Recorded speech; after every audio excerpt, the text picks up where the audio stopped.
جو بیان کرنا چاہتے ہیں بہت ہی اہم موضوع ہے صلہ رحمی اور قطع رحمی. صلہ رحمی اور قطع رحمی. مجتہدین فرماتے ہیں کہ قطع رحم یعنی اپنے رشتہ داروں سے رابطے کو ختم کرنا، تعلقات کو ختم کرنا، ان سے کسی قسم کا رابطہ برقرار نہیں رکھنا، اس کو کہتے ہیں قطع رحمی. اپنے رشتہ داروں سے قطع رحمی کرنا حرام ہے. بس قطع رحمی کا حکم کیا ہے؟ حرام.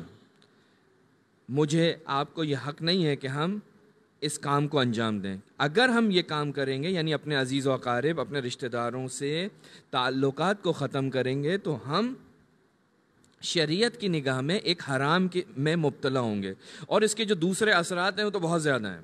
انسان کی عمر کم ہو جاتی ہے، انسان کا رزق ختم ہو جاتا ہے، اور نہ جانے کیا کچھ اس کے نتیجے میں انسان کو چیزوں کا سامنا کرنا پڑتا ہے. تو سب سے پہلی بات تو یہ کہ قطع رحمی حرام ہے، یعنی اپنے رشتہ داروں کے ساتھ تعلقات کو ختم کر دینا یہ کیا ہے؟ یہ حرام ہے. اب یہاں پر ممکن ہے کسی کے ذہن میں یہ سوال آئے کہ بھائی اگر سامنے والا ہمارا رشتہ دار جو ہے وہی ہم سے قطع تعلق کر دیتا ہے، وہ ہم سے کسی قسم کا رابطہ نہیں رکھتا، تب بھی ہم اس کے ساتھ صلہ رحمی کریں؟ یہ اکثر یہ سوال کیا جاتا ہے کہ صاحب وہ ہمیں سلام نہیں کرتے، وہ ہم سے نہیں ملتے، ہم کیا کریں؟ تو یہاں پر مجتہدین فرماتے ہیں کہ اگرچہ وہ آپ کا رشتہ دار آپ سے قطع رحمی کرے، لیکن آپ کو یہ حق حاصل نہیں ہے کہ آپ بھی اس کے ساتھ اسی کی طرح سے قطع رحمی کریں.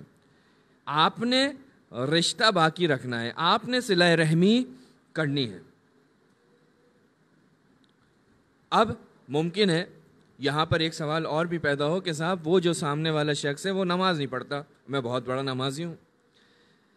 وہ جو ہے مثال کے طور پہ نعوذ باللہ شراب پیتا ہے، میں تو شراب نہیں پیتا، میں اس کو پسند نہیں کرتا ایسے شخص کو کہ جو اس گناہ کے اندر مبتلا ہوتا ہو. یا مثال کے طور پہ وہ دینی احکامات کی پابندی نہیں کرتا. وہ شخص جو میرا رشتہ دار ہے، جو میرا عزیز ہے، وہ دینی احکامات کی پابندی نہیں کرتا، نماز نہیں پڑھتا، زکوٰۃ نہیں دیتا، خمس نہیں دیتا، مجالس میں شرکت نہیں کرتا. تو کیا آیا یہ اس کے اعمال اس بات کا مجوز بنتے ہیں میرے لیے کہ میں اس سے قطع رحمی کر دوں؟ فرماتے نہیں. اگرچہ وہ نماز نہ پڑھتا ہو، اگرچہ وہ کوئی گناہ کبیرہ انجام دیتا ہو، اگرچہ وہ مثلاً دین کے باتوں سے دور ہے، یہ کوئی بھی چیز سبب نہیں بنتی کہ آپ جو ہے اپنے اس عزیز سے، اس رشتہ دار سے رشتہ اور ناطہ ختم کر دیں اور قطع تعلق کر دیں.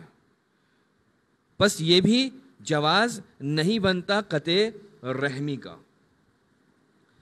پھر آگے فرماتے ہیں کہ ہاں اگر آپ اپنے رشتہ دار سے اس طرح سے صلہ رحمی کرتے ہیں کہ وہ صلہ رحمی یعنی آپ کا یا میرا صلہ رحمی کرنا اس بات کا سبب بنتا ہے کہ وہ میرا رشتہ دار جو ہے وہ گناہ کے کاموں کو انجام دے، تو یہاں پر آ کر فرماتے ہیں کہ اگر ایسا موقع آ جائے کہ آپ کے صلہ رحمی کی وجہ سے وہ گناہ کا مرتکب ہوتا ہے تو آپ کو اپنے اس صلہ رحمی کے انداز کو تبدیل کرنا پڑے گا.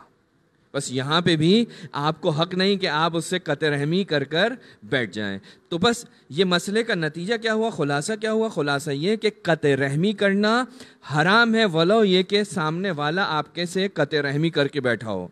آپ اس کی قطع رحمی کی وجہ سے آپ کے لیے یہ مجوز نہیں بنتا، شریعت آپ کو یہ اجازت نہیں دیتی کہ آپ اپنے اس عزیز سے، رشتہ دار سے قطع رحمی کر دیں. ایک صلوات پڑھیں محمد وآل محمد.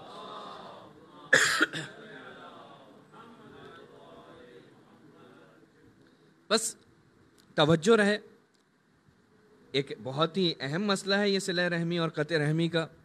کسی بھی صورت میں شریعت ہمیں اجازت نہیں دیتی کہ ہم اپنے عزیز و اقارب سے قطع تعلق کریں. ایک مسئلہ آپ کی خدمت میں عرض کیا. گفتگو کو آگے بڑھاتے ہیں. قرآن مجید کی بہت ہی مشہور و معروف آیت جو آپ کے سامنے تلاوت کا شرف حاصل کیا. پروردگار عالم ارشاد فرماتا ہے، اے حبیب ان سے کہہ دو لا اسألکم علیہ اجرا الا المودۃ فی القربى. ان سے کہہ دیجئے کہ ہمیں کچھ نہیں چاہیے سوائے مودت اہل بیت کے.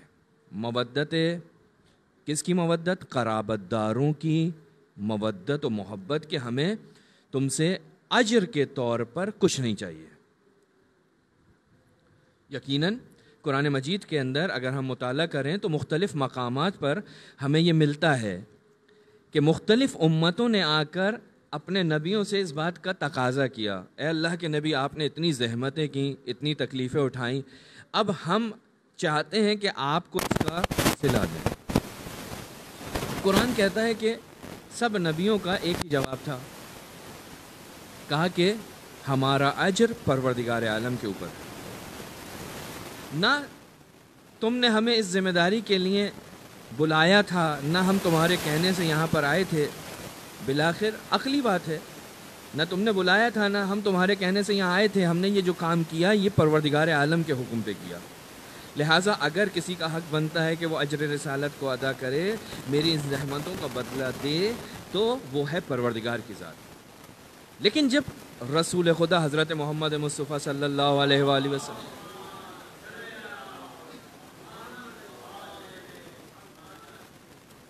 کا زمانہ آیا اور اجر رسول خدا کے نے اتنی زحمتیں اٹھائیں، تکلیفیں اٹھائیں، تو ایک وقت پروردگار عالم ایک عجیب گزشتہ نبیوں کے برخلاف، گزشتہ نبی کہتے تھے کہ ہمارا اجر پروردگار کے ذمہ ہے. یہاں پر پروردگار عالم قرآن مجید کے اندر آیت نازل کرتا ہے، کہتا ہے کہ اے نبی ان سے کہہ دو کہ ہمیں تم سے کچھ نہیں چاہیے مگر یہ کہ تم ہمارے اہل بیت سے مودت اختیار کرو، محبت اختیار کرو. یقیناً آیت کا لحن بتا رہا ہے کہ اللہ کا نبی یہ اپنے لیے سوال نہیں کر رہا، اللہ کا نبی اپنی طرف سے اس چیز کا سوال نہیں کر رہا، بلکہ پروردگار عالم کہہ رہا ہے کہ اے نبی ان سے کہہ دو. بس یہ جو اجر رسالت کا تقاضا ہو رہا ہے، یہ جو مودت اہل بیت کو اجر رسالت کے طور پر مانگا جا رہا ہے، یہ پروردگار عالم کے حکم کے مطابق. عزیزان محترم، پروردگار عالم نے بہت نعمتیں آپ کو ہمیں عطا کی ہیں، بہت نعمتیں، اتنی نعمتیں عطا کی ہیں کہ ہم اس کی نعمتوں کو گن نہیں سکتے، ہم اس کی نعمتوں کو شمار نہیں کر سکتے کہ جس کا ذکر قرآن مجید میں بھی آیا اور ائمہ معصومین کی زبان پر جاری ہونے والے کلمات بھی اس نقطے کی طرف اشارہ کرتے ہیں کہ اس کی نعمتیں اتنی زیادہ ہیں کہ گننے والے گن نہیں سکتے. لیکن یہ ساری کی ساری نعمتیں ایک جیسی نہیں ہیں. کچھ نعمتیں ایسی ہیں کہ جو بہت زیادہ اہمیت رکھتی ہیں، کچھ نعمتیں ایسی ہیں کہ جو کم اہمیت رکھتی ہیں. یعنی ساری کی ساری نعمتیں ایک ہی درجے پر قرار نہیں پائیں. کچھ بہت اہمیت رکھتی ہیں، کچھ کم اہمیت رکھتی ہیں، کچھ اور کم اہمیت رکھتی ہیں. ان نعمتوں کے اندر ایک نعمت جو بہت ہی عظیم نعمت ہے، اس نعمت کا نام ہے محبت اہل بیت. جو پروردگار عالم نے ان انسانوں کو جو نعمتیں عطا کی ہیں، ان میں ایک بہت ہی اہم ترین نعمت ہے اہل بیت کی محبت، امیر المومنین حضرت علی ابن ابی طالب کی محبت.